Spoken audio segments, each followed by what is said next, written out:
नमस्कार, मैं हूं प्रवीण परमार और इस समय आप देख रहे हैं रेडियो वेदास एशिया की हिंदी सर्विस। कलीसियाई समाचारों में आप सभी का स्वागत है। कलीसियाई समाचार इस प्रकार हैं। पोप लियो 14वें ने यूक्रेन में शांति और गजा में युद्ध विराम का आह्वान किया।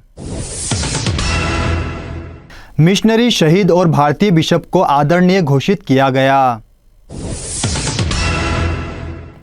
इजरायली हवाई हमलों में गजा में 54 लोग मारे गए। गोवा की परियोजना को मिला जोखिमग्रस्त युवाओं के साथ काम करने का पुरस्कार। उड़ीसा में पुरोहितों पर डकैती और हमले की पुलिस जांच कर रही है। मणिपुर राज्य में विरोध प्रदर्शन की धमकियों ने ईसाई नेताओं को परेशान कर दिया। शीर्ष अदालत ने 2 ईसाइयों के खिलाफ मामले में कानून का दुरुपयोग देखा। उड़ीसा में पुरोहितों पर डकैती और हमले की पुलिस जांच कर रही है। अब जानते हैं समाचार विस्तार से। पोप लियो 14वें ने यूक्रेन में शांति और गजा में युद्ध विराम का आह्वान किया। बुधवारी आम दर्शन समारोह के समापन पर पोप लियो 14वें ने यूक्रेन में शांति के लिए अपनी अपील दोहराई और गजा में युद्ध विराम का आह्वान किया। साथ ही बंधकों की रिहाई और बच्चों की सुरक्षा के लिए नए सिरे से प्रयास करने का आह्वान किया। पोप लियो 14वें ने गजा में अभी युद्ध विराम की जोरदार अपील की। साथ ही सभी बंधकों को मुक्त करने की अपील की और कहा कि मानवीय कानून का पूरा सम्मान किया जाना चाहिए।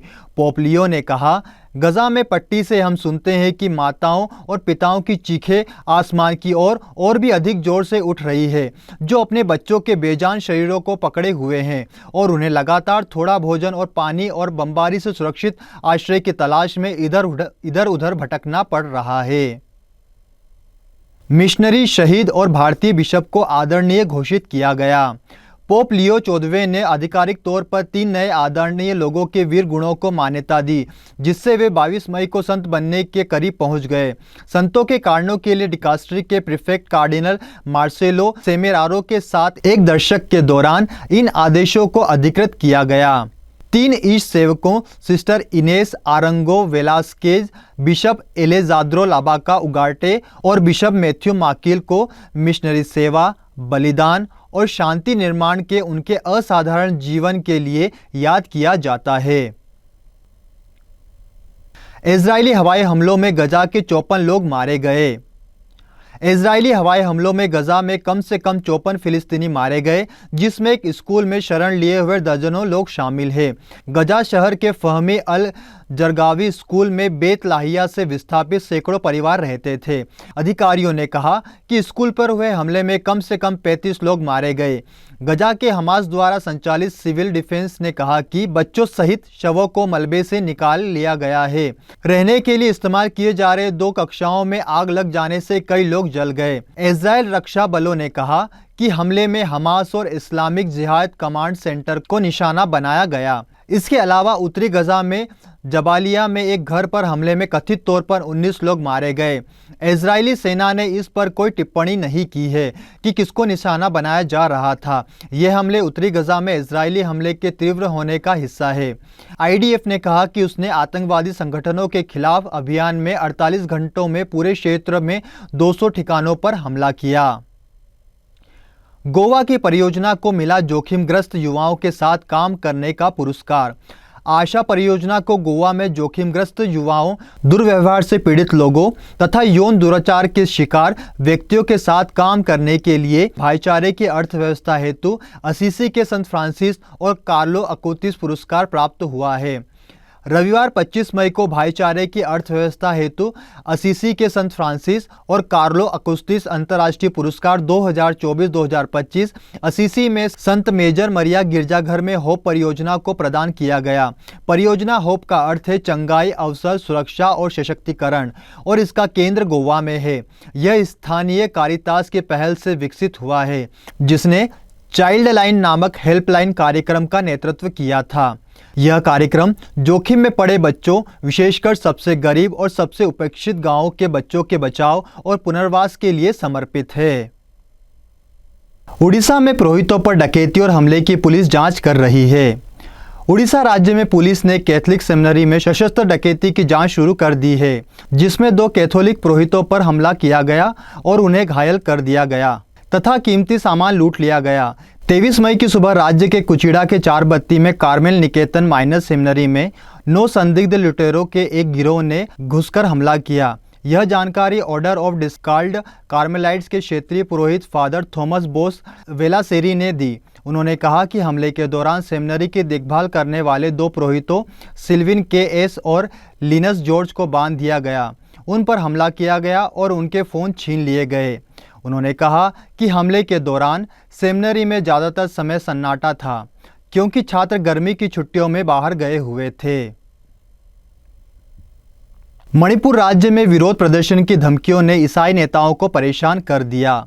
संघर्षग्रस्त मणिपुर में एक प्रभावशाली हिंदू संगठन ने राज्य प्रशासन के खिलाफ विरोध प्रदर्शन बढ़ाने का आह्वान किया है, जिसके बारे में ईसाई नेताओं ने चेतावनी दी है कि इससे क्षेत्र में चल रही शांति पहलों को खतरा हो सकता है।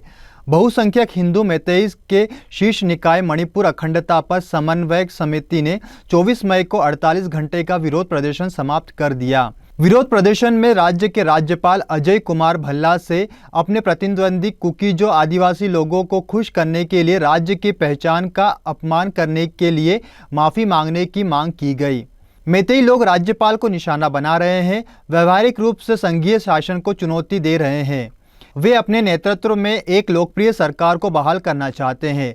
एक स्थानीय चर्च नेता ने 27 मई को नाम न बताने की शर्त पर बताया, क्योंकि उन्हें अपनी सुरक्षा का डर था। शीर्ष अदालत ने 2 ईसाइयों के खिलाफ मामले में कानून का दुरुपयोग देखा। सर्वोच्च न्यायालय ने उत्तर प्रदेश राज्य में एक शीर्ष ईसाई शिक्षक और उसके दोस्त के खिलाफ 2 आपराधिक मामलों को खारिज कर दिया है और इन मामलों को कानून की प्रक्रिया का दुरुपयोग घोषित किया है।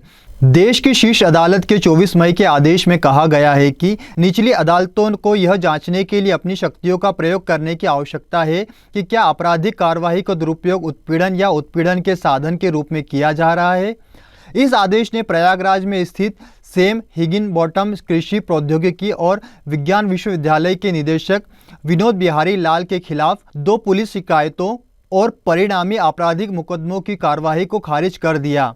लाल और उनके दोस्त डेविड दत्ता, जो इलाहाबाद में रहने वाले एक अन्य ईसाई हैं, के खिलाफ 2018 में मामले दर्ज किए गए थे, जिनमें उन पर गैंगस्टर गतिविधियों पर प्रतिबंध लगाने वाले राज्य के कानून का उल्लंघन करने का आरोप लगाया गया था।